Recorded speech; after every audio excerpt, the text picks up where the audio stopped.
Habis dia deh jajanannya aja es krim yang kayak Aceh buah gitu loh. Kalau dulu zaman SD masih ada jenisnya yang es krim kalau saya.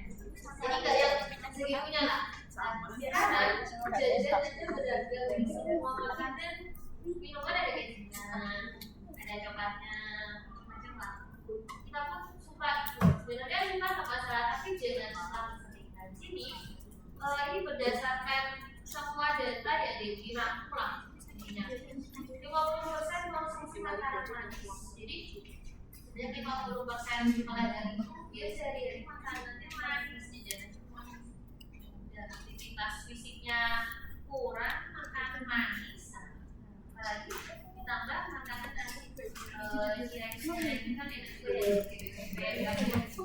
balado, kalau tidak enak ya. Bumbu asin manis itu kan enak. Nah, belum gimana nanti dia versinya apa ini masih usia sekolah yang rata-rata ya dia metabolisme tubuhnya masih ya minggu kan mereka ada olahraga ya paling enggak adanya olahraga di sekolah itu bisa memberikan kontribusi mereka ada aktivitas fisiknya dibandingkan kita sekarang kuliah kalian nggak ada mata kuliah olahraga kan ya deh ada zaman dulu ada sekarang masih ada jadi olahraganya kemudian makanan instan anak kos kalian maaf nih saya dibikin Indomie bisa ada opsi jarang ya jangan sering ya apalagi mungkin waktu kalian jadi tugas bekerja mie anak-anak itu itu dikurangi nah jadi makanlah buah di sini buah sayurnya nggak kalian karena memang konsumsinya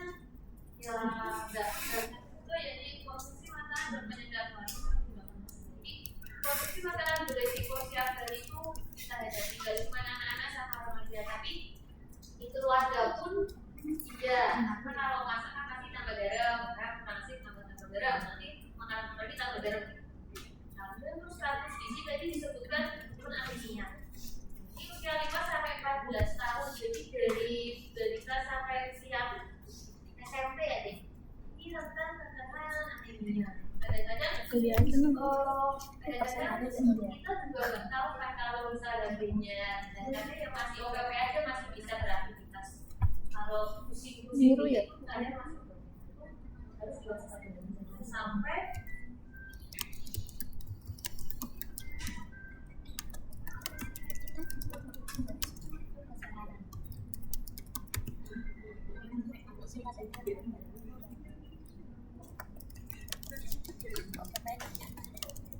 apa nih saya buka lebih mana C204 mau aku keliru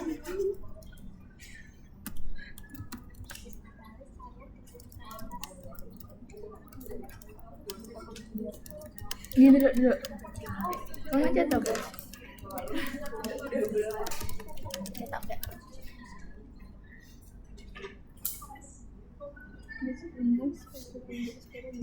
enggak itu masih tapi yang diskusi apa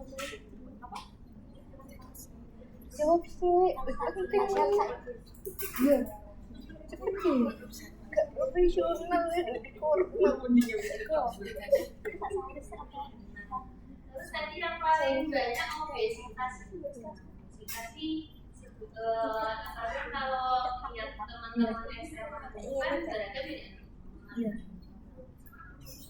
kami tidak mendapatkan informasi belum bisa berhubungan sama tesnya kalau misalnya dia terlalu penyakit yang lain banyak kan sekarang anak SMA sudah kena tertensi mungkin kalau yang stunting nggak mungkin anak SMA kan ini stunting ini balita jadi anak SD pun kalau yang sudah kelas kegiatan ya bukan santri lagi, biasanya dan Paling dan aktivitas fisik.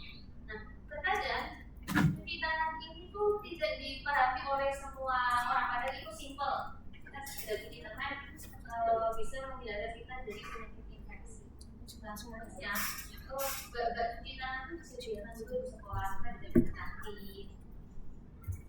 Tadi, cuci tangan ini lebih kemarin terangkat ketika COVID ya, jadi semua orang menggalakkan cuci tangan 10 langkah. Ya walaupun nggak 10 langkah, setidaknya cuci tangan pakai sabun gitu. Itu bisa mengurangi resiko tentang infeksi. Tidak menggosok gigi sesuai waktu dibutuhkan. Ini tadi mungkin anak-anak. Itu adalah serangkaian permasalahan anak dan remaja di Indonesia. Nah, tadi siapa sih yang punya wewenang untuk menyelesaikan masalah itu? Karena ini juga ada di sekolah, dan sekolah punya upaya promosi kesehatan. Nah, kalau kita lihat ada nggak UKS di sekolah? Ada.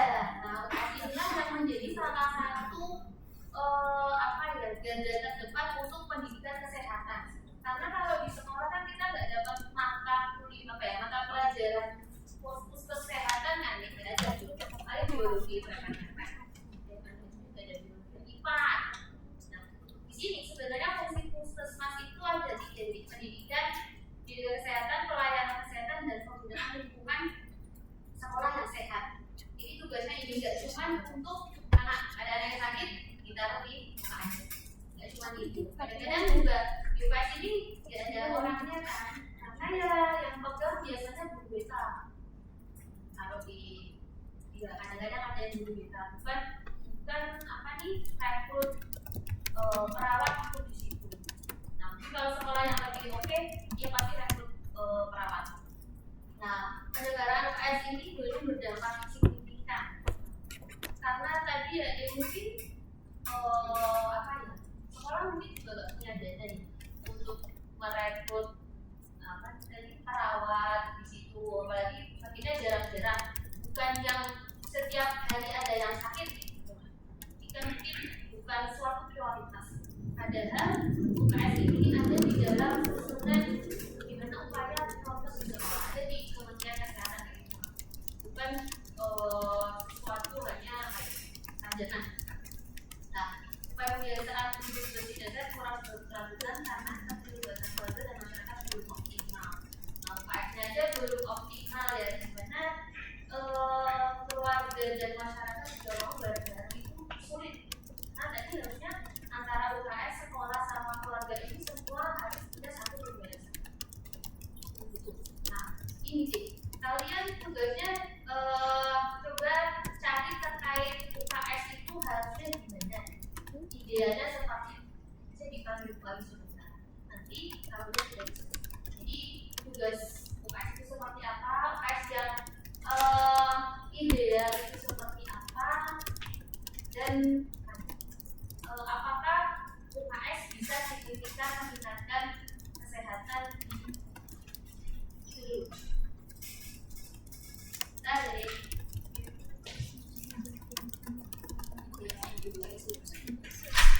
apa?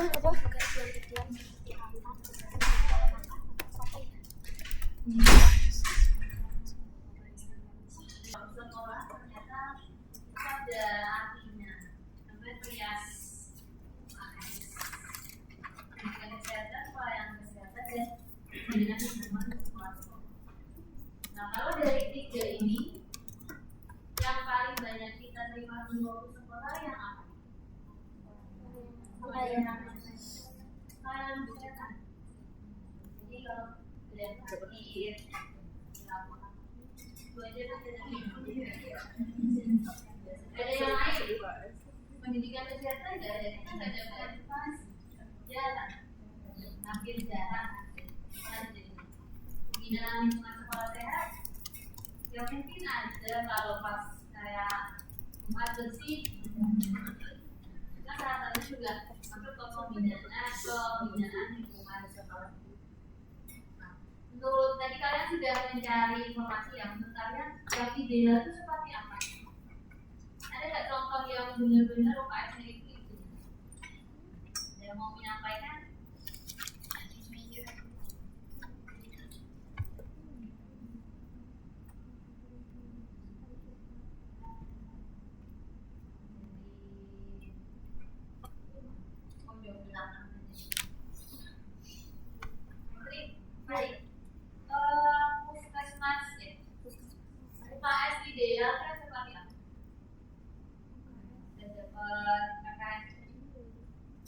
yang terdapat itu peralatan medisnya lengkap begitu. Peralatan medisnya lengkap. Kalau nggak apa-apa itu kan UKS kan muridnya kecil ya. Ada P3K. P3K. P3K aja. Oke, ada yang lain? Selain alat kesehatan yang lengkap, P3K apa lagi? Screening.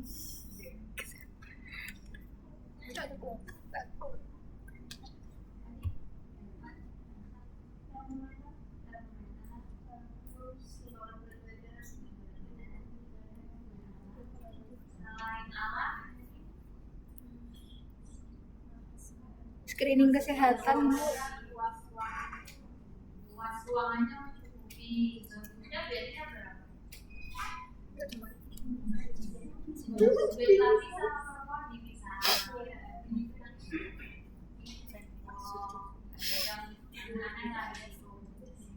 Lalu nggak ada yang jaga. Perlu. Pusing, kalau minta obat pusing nggak ada. Minta obat pusing, obatnya expired. Lamanya nggak ada orang di sana.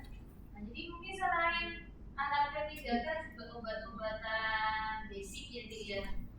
Karena obat pusing, obat lupa diare gitu.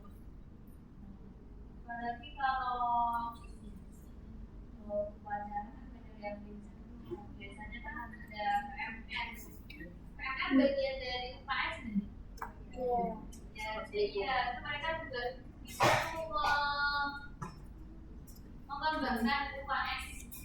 Jadi selain di PMN-nya dia juga mengembangkan UKS. Kemudian lagi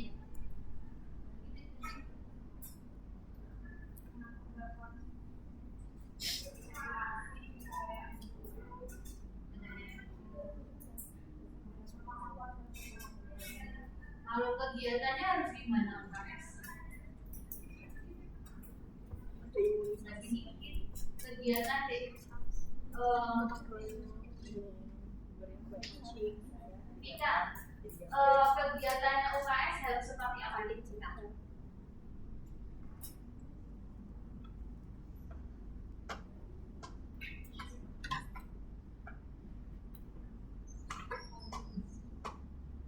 Sudah dicari tadi seperti apa kegiatan UKS?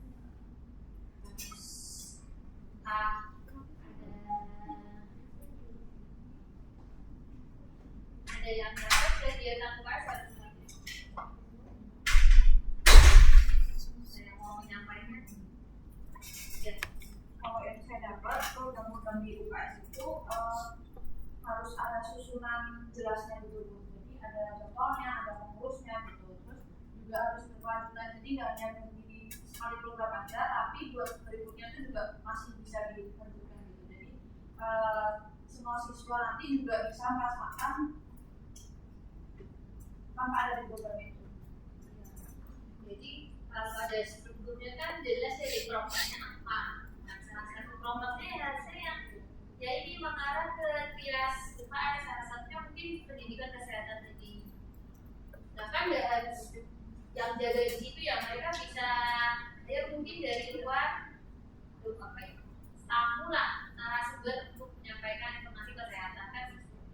Saya kerjasama dengan puskesmas untuk mengisi satu materi kan nggak harus setiap hari itu. Tapi paling nggak ada hari misalnya dalam 1 bulan ada TKP. Nah, ini kalau dari hasil kami data WASH yang terkait sanitasi, akses sarana WASH di sekolah itu masih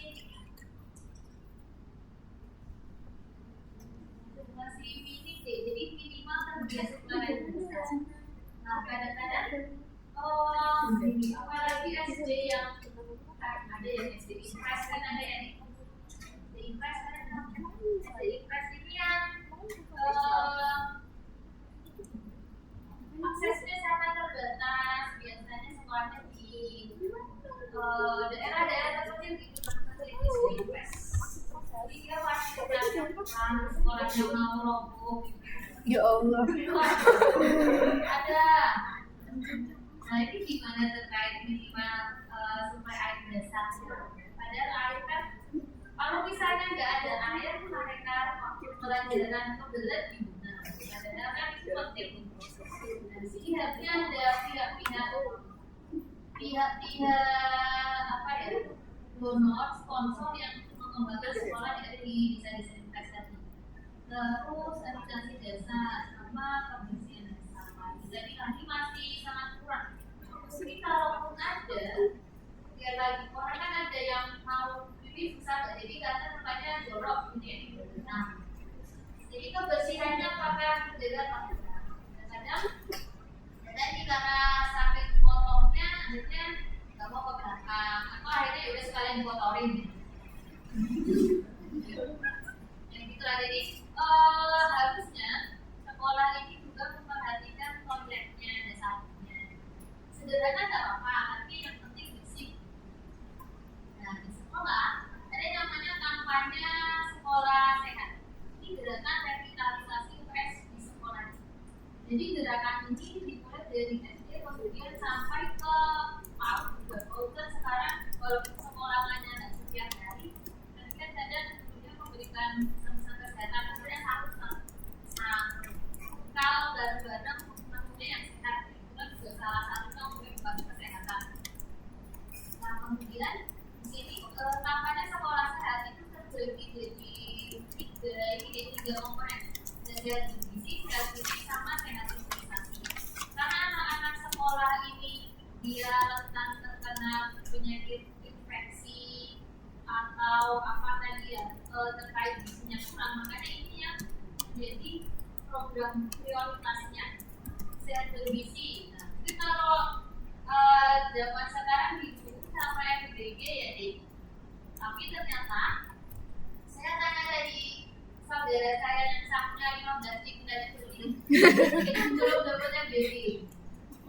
Jadi SD, tapi dia belum dapat FBG. Ketika FBG belum merata. Dan juga yang SD-nya dasarnya itu juga belum dapat. Jadi di SD itu belum, saya nggak tahu ya semua SD itu belum. Swasta juga belum dapat. Kalau SMA mungkin ada beberapa SD, jadi belum merata. Padahal di sini salah satu makanan sekolah sehat bergizi, tapi belum dipenuhi. Kemudian sehat gizi. Nah, sehat gizi ini bisa didapat dari aktivitas fisik yang kalau sekolah ya pelajaran olahraga. Dan itu kalau sekolah kan aktivitas fisiknya itu banyak ya. Banyak lah dibandingkan kuliah atau kerja. Sama sehat imunisasi. Nah, sehat imunisasi karena anak SD itu juga masih menjadi sasaran imunisasi. Makanya di sini SD juga memfasilitasi bagaimana caranya anak-anak ini bisa mendapatkan imunisasi yang lengkap. Contohnya apa aja yang didapat waktu SD?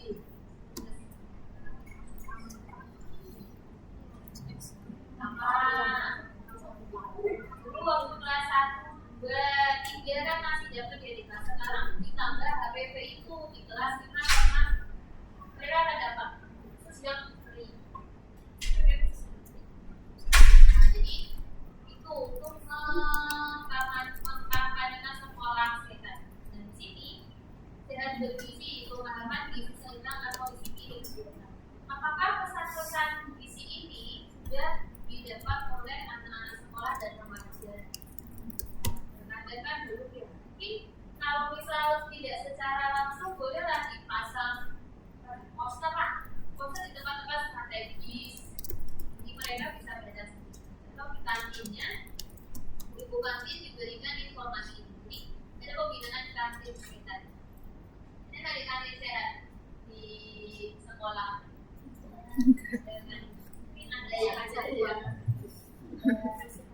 Paling kan ada sayurnya sama buahnya. Kalau kamu gorengan pasti ada ya, dari wajib ini. Nah, ini sih banyak buah dan sayur. Sebenarnya itu kan tergantung kitanya ya, pilih menunya apa. Bukan tergantung mereka dibuat apa. Jadi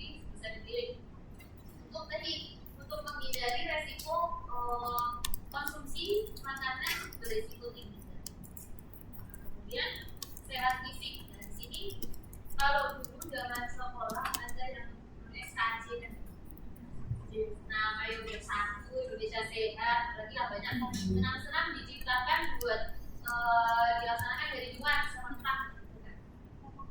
Salah satunya untuk mendukung kesehatan fisik. Kemudian ada intrakurikuler, ekstrakurikuler itu untuk meningkatkan ketika fisik. Jadi sampai di rumah ya mereka tetap punya kegiatan, nanti ke sekolah lagi, ekstra macam-macam. Itu salah satunya untuk mendukung kesehatan fisik dan kebiasaan jalan kaki. Jadi kalau di SMP itu kan itu belum boleh bawa motor ya. Itu salah satunya mungkin juga harus ya diberikan punishment yang tegas kalau misalnya ada ini kebiasaan jalan. Makanya anak kuat itu juga kan membahayakan ya. Jadi kan umurnya belum pas untuk bisa naik motor sendiri di jalan raya. Apalagi kan banyak bocil-bocil yang bawa listrik tuh deh, belok. Jadi jangan sampai kayak di belakang, sebelahan atau depannya bocil. Ini misalnya pelan-pelan aja lagi. Karena takutnya mereka akan tambah jelas. Orang tuanya juga harusnya kan parah deh. Kan masih kecil, jangan bawa ini motor.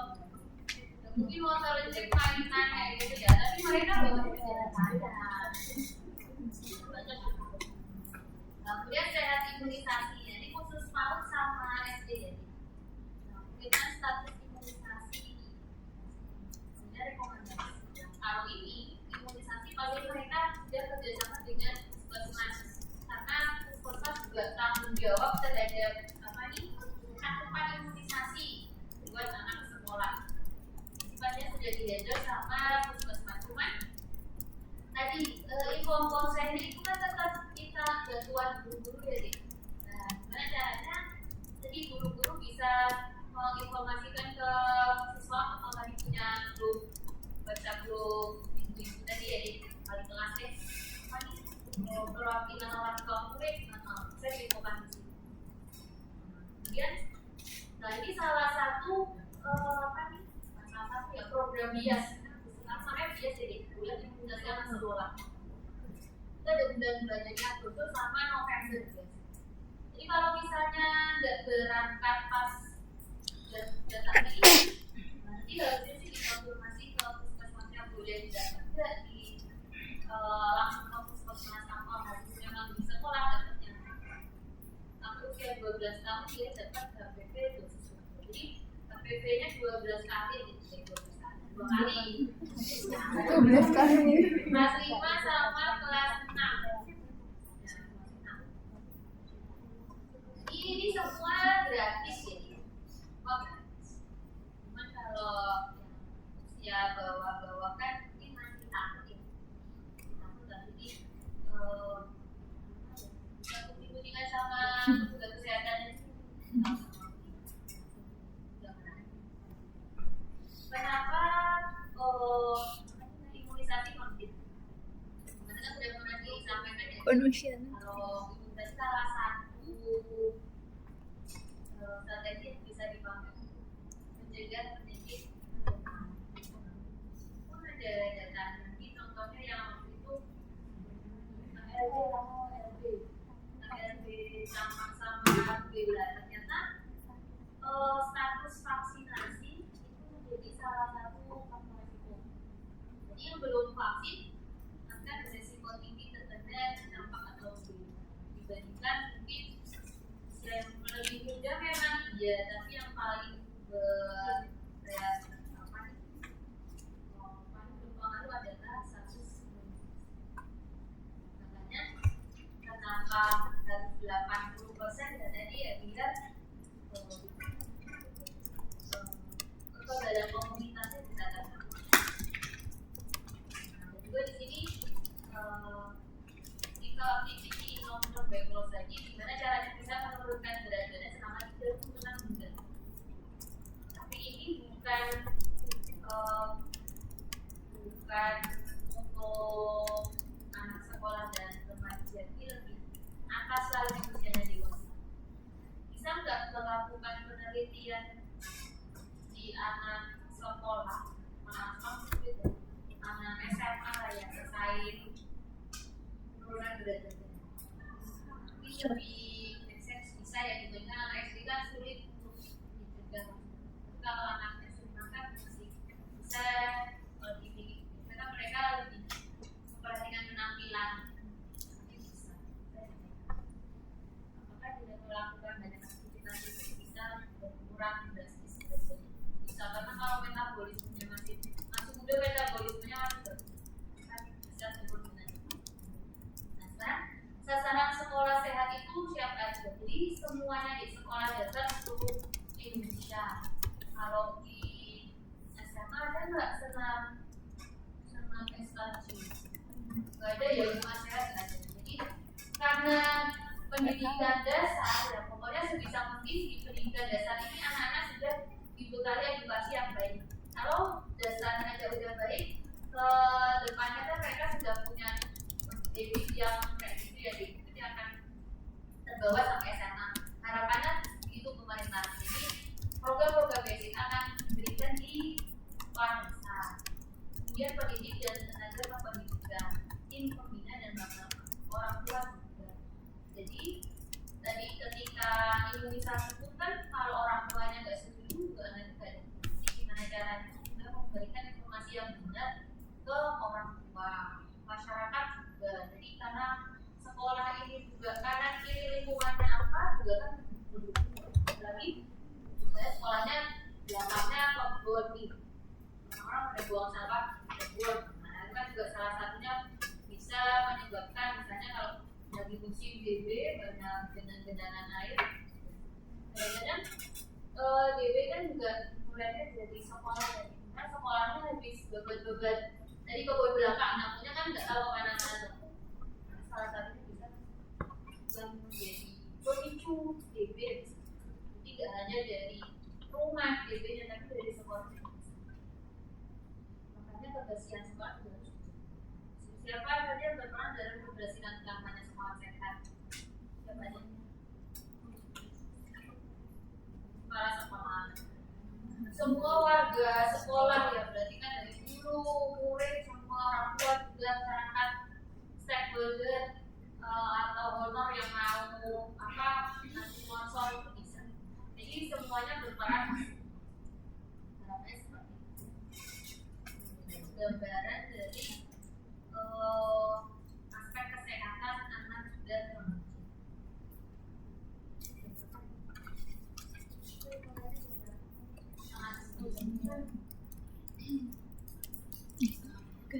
Singkat sendiri.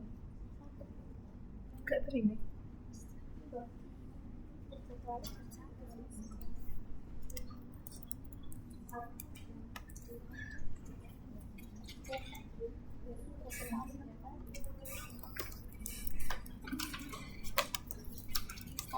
Tadi aspek kesehatan, sekarang aspek psikologis anak dan remaja. Ini tak beres saya. Program pengasuhan. Lupa. Program pengasuhan itu apa ya? Karena kita masih di bawah orang tua, masih yang berperan sebagai pengasuh kita adalah orang tua. Apa yang ada di sana ya? Gimana caranya orang tua itu bisa memberikan mindset yang baik ke kita sehingga pengetahuan kita bertanggung jawab akan berdampak baik ke kita. Ini adalah asa, asi, asu. Asa, asi, asu. Jadi kalau pengasuhan itu lebih ke ini tidak dapat belum asa, asi, asu. Coba dari asi, asa, asu itu tiga yang berbeda.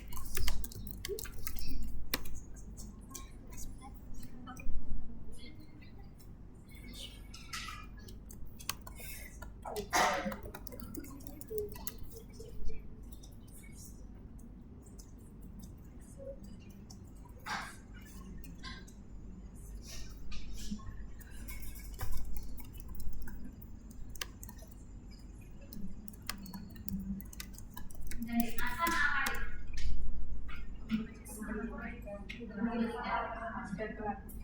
ya merangsang pengetahuan kan gitu. Jadi lebih ke memberikan pengetahuan di sana gimana caranya melakukan hal tersebut. Maka kalau asih Kasih sayang. mereka kasih sayang. Jadi kalau asih itu bisa kasih sayang, cara orang tua membuka anaknya, cara memberikan reward dan punishment. Kalau asuh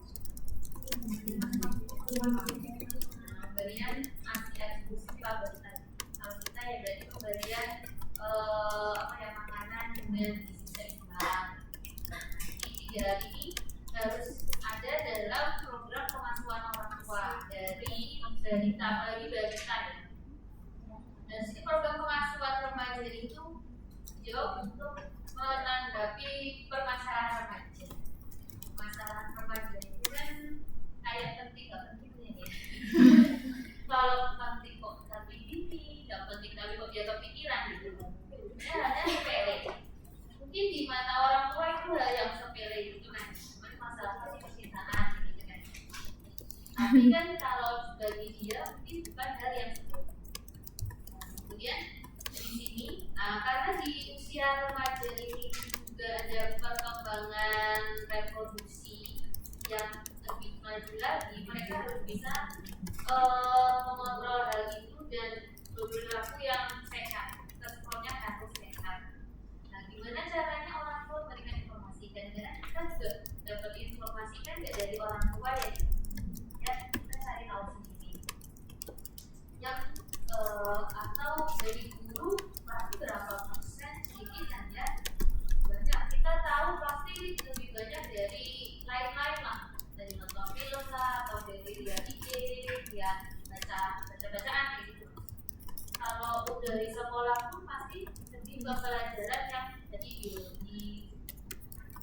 Kalau misalnya 6 IPS dan udah jadi kita akan lebih banyak paham dari rumah, bukan dari orang tua. Pelajaran di sini ada tahapan pengasuhan di setiap tahap perkembangan anak. Ini masih masalah anak-anak ya. Apa yang diberikan? Nah, sekarang kalau kita melihat kan ada banyak mainan lari, komotor, gitu, kognitif, afektif, gitu kan. Nah, itu yang diberikan untuk anak-anak. Kemudian ya paling dengan hal-hal yang sederhana. Kemudian masa anak-anak akhir diberikan yang lebih tinggi lagi. Ada juga pengenalan karakter pro, misalnya kalian harus menjaga daerah-daerah tidak boleh dipegang orang gitu kan. Itu mereka kan harus tahu seperti itu. Kemudian di remaja awal mereka harus lebih bisa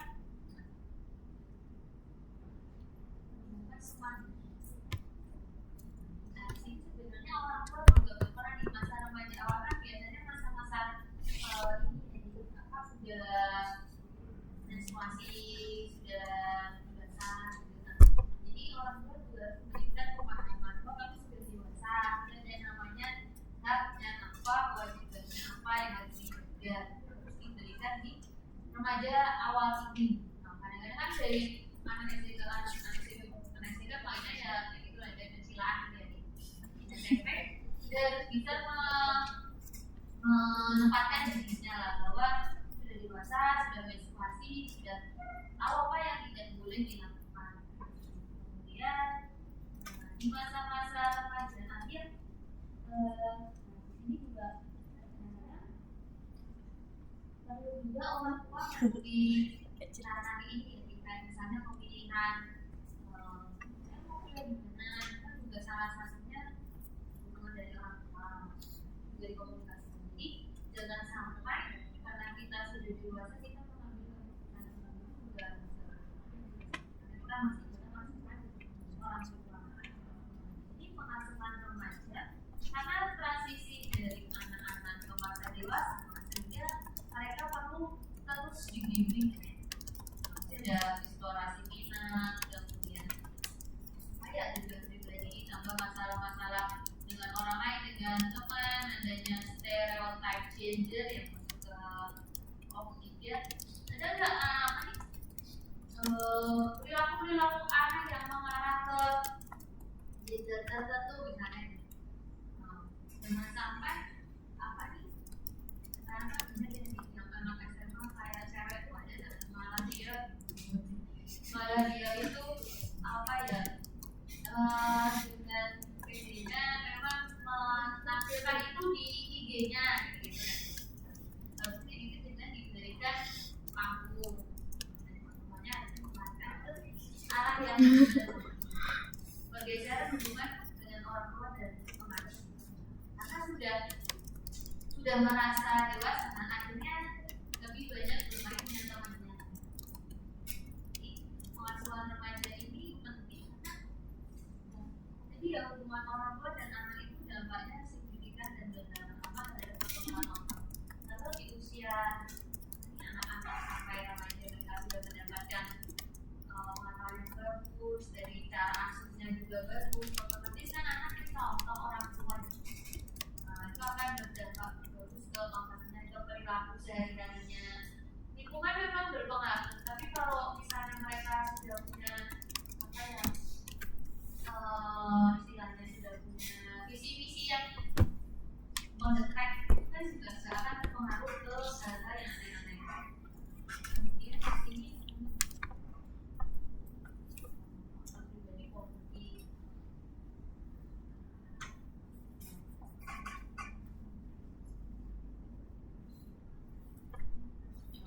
Lagi nih, praktik pengasuhan mempengaruhi transisi hidup positif atau lintas generasi. Lintas generasi itu dari banyak ke ibunya ke dia, nanti banyak ke dia kan beda ya. Jadi kalau kakek neneknya pasti mencontohkan waktu dia mengasihi ibunya. Nah, di zaman ini kan beda ya.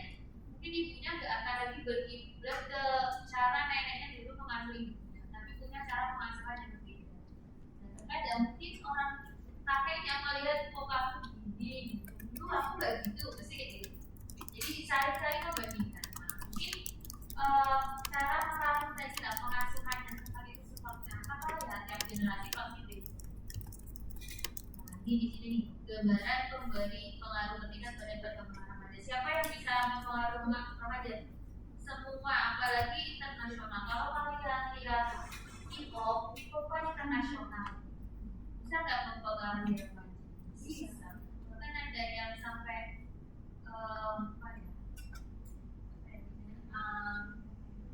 sangat-sangat terobsesi dengan biasanya. Dan biasanya juga ada.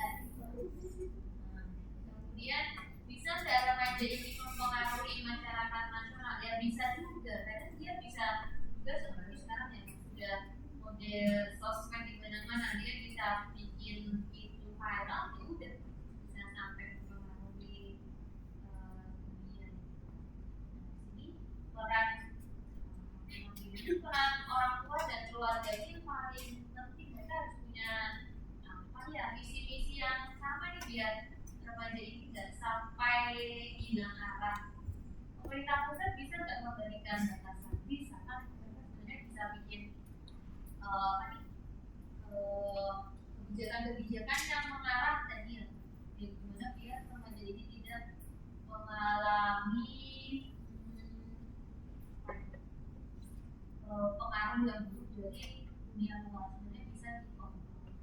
Dan di China itu kan mereka akhirnya tidak meniadakan TikTok gitu kan. TikTok itu kan bisa di-ban, itulah bisa diatur. Screening kesehatan turisme. Ini sama halnya kalian ada screening kesehatan itu di fisika. Tapi nggak ada gizi. Ada gizinya dan enggak. Kalau itu diisi deh. Jadi dosen tahu fungsi kalian itu seperti apa. Dan kalau misalnya ada mungkin di situ terdeteksi sesuatu, dosen bisa ini karena memang ada mengarah ke sini gitu loh deh. Nah, sudah ada informasi sebelumnya. Itu penting karena ini sudah jadi sesuatu dilakukan secara berkala. Awal sekolah sama yang bulan sekali, kalau kita dia 6 bulan sekali. Kadang-kadang masalah kesehatan jiwa itu kan juga fluktuatif. Mungkin kemarin kita misinya karena lagi sebel sama sesuatu akhirnya Iya lagi. kuliah memang ada gangguan. Tapi besoknya ngisi lagi enggak, karena kan ini kan ya situasional gitu loh, enggak yang siap dari kayak gitu. Jadi nggak masalah sih kalau misalnya ini kalian terjadi sesuatu besoknya aman. Screening bukan yang diagnosis.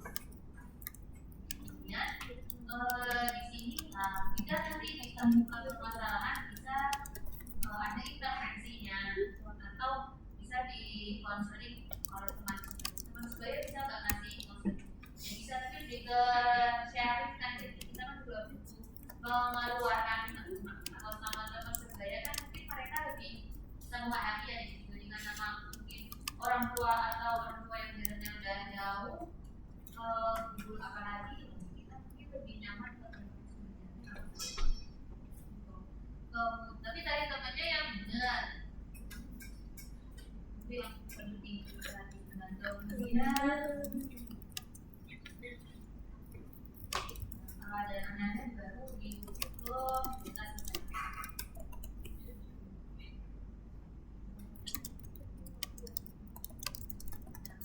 kemudian terkait bullying, penggunaan narkoba, bahkan bisa sampai pengaduan. Ini kan masih sering terjadi juga ya, dari SD sampai kuliah pun ada, bahkan di tempat kerja juga ada. Jadi nggak akan terlepas, mungkin yang bisa membentengi ya kita sendiri sih ya. Misalnya punya apa benteng yang kuat, benteng pertama kan pasti ada. Kalau kita punya jadi kita bisa mengimplementasikan benteng itu. Kemudian faktor yang mempengaruhi kesehatan mental manusia. Ini ada banyak pengalaman traumatis, ketika ada bencana di diri histeris, bisa jadi genetik bisa nggak di ada kan memang faktor genetik, misal orang tua yang punya gangguan jiwa itu turun-temurun itu kan walaupun kecil ya mungkin. Kemudian faktor lingkungan, bagaimana tekanan dari keluarga, misalnya harus selalu berprestasi itu kan juga membuat remaja sangat tertekan. Kemudian faktor biologis yang dari gangguan makanya untuk mencegah hal ini dari usia bayi tadi harus memberikan stimulus yang benar. Jadi harapannya mereka punya lingkungan yang bagus. Jadi kesehatan mental remaja, mereka membayar masa ke orang yang tepat sudah dilakukan. Juga dengan orang yang tepat bekerja sama untuk menyelesaikan konflik. Karena kalau misal nggak diceritakan akan timbul jadi bisikan-bisikan ayo melakukan hal aneh-aneh maksudnya. Makanya harus kalau ada teman bicaranya kan kemudian apa lagi mood spiritual yang bagus, ciptakan rasa. Nah ini nih kalau diajak Tuhan kita tuh pendengar ya, dia bukan komentator. Jadi nanti gantian, bukan komentator dan bukan adunasi. Tugas kita di situ mendengarkan dan memberikan validasi gitu loh. Mereka masih butuh validasi dan paham gitu lah, pahami. Jadi jangan sampai adunasi. Kalian sudah bisa membatasi penggunaan gadget belum? Belum. Sebenarnya bisa disetting di IG-nya itu kan ada. Saya waktu itu pernah menerapkan. Jadi satu tahun saya nggak buka ini sama sekali karena bisa. Karena kalau orang-orang yang cenderung overthinking itu kalau melihat status terus beda hobinya berbeda, jadi malah berbanding-bandingkan lah. Itu kan nggak sehat ya.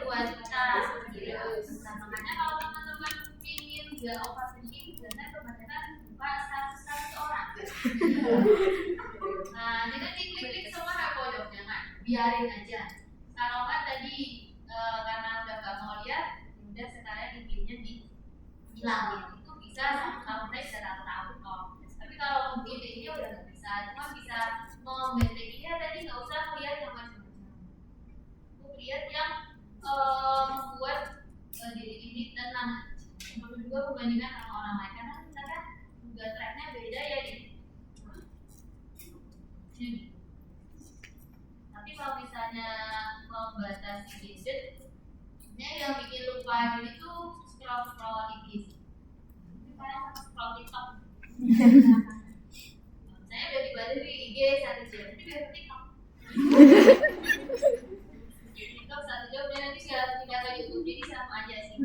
Tapi setidaknya kan sudah di setting minimal 1 jam. Tidak kebablasan.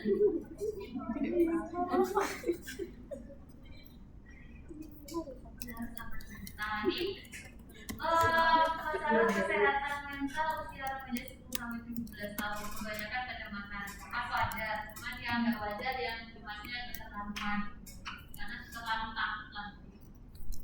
Kemudian ini juga kecemasan. Gangguan kecemasan kayaknya masih jadi salah satu yang tertinggi. Orang juga gampang cemas. Yang penting kalian bisa mengatasinya. Inhale, exhale gitu lah. Kalau misalnya mau melakukan nah, sini ada depresi. Depresi pun macam-macam ya. Ada yang mayor, ada yang minor. Gangguan cemas. Yang PTSD itu yang post trauma stress disorder. Jadi dia ditandai dengan pikiran yang mengganggu berulang-ulang kemudian trauma tertentu. Jadi kalau melihat atau berada di situasi tertentu mereka akan mengingat hal-hal yang di PTSD. Ada juga ADHD. Ini biasanya anak-anak kecil ya dengan ADHD ya. Ini sangat-sangat hiperaktif. Hiperaktif itu bagus, tapi kalau terlalu hiperaktif nanti bisa dilihat apakah dia ADHD atau bukan. Ada terapinya. Terapi anak dengan ADHD.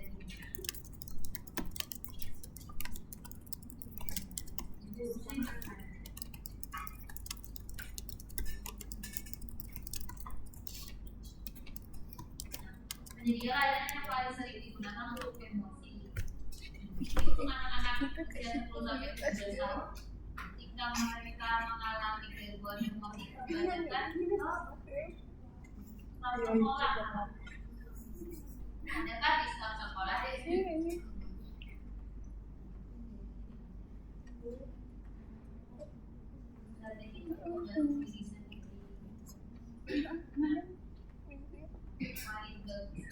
Paling banyak keluar ibadah adalah kalian bisa jadi mengambil hal-hal yang disukai, yang tidak disukai, misalnya nggak suka badan suka bagian tidur bagian tidur jadi lupa. Kemudian ini sosok siapa sosok bijak itu ya orang bijak yang sehat. Sosok bijak yang bisa diberi yang bisa kita minta yang sehat pasti yang berkawan. Biasanya kakaknya Enggak punya sosok yang bijak. Apa? Enggak punya sosok yang bijak siapa? Enggak.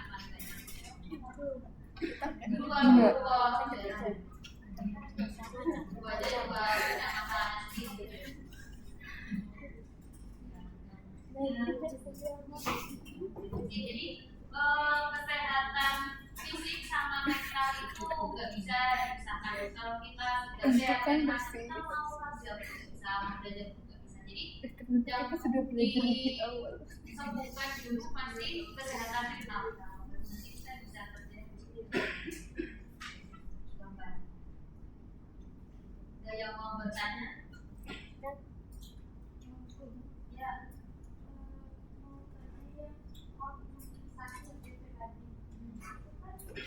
Awal-awal kita kan belum ada yang nah itu kita tuh wajib jalur itu atau enggak? Misalkan kita wajib jalur itu tuh kita harus gimana dulu? Jadi HPP itu 6 tahun kita kan belum ada ya di. Kalau misalnya mau sebagiannya sebelum menikah tuh boleh vaksin HPV. Nanti kalian bisa ke klinik, kan ada klinik yang menyediakan vaksin, rumah sakit juga menyediakan vaksinasi tapi berbayar. Waktu usia dewasa, jadi nggak cuma pas SD kelas 5 dan kelas 6, tapi waktu dewasa kan juga kita dapat vaksin Oh, sakit satu sih. ini sifatnya nggak vaksin, sifatnya proteksi. Namanya ada vaksin influenza kan, kita wajib nggak vaksin influenza ya benar. Tapi kalau mau untuk preventif, karena kan jawabnya tentang jadi ada resiko bisa maka di Google ini ada lagi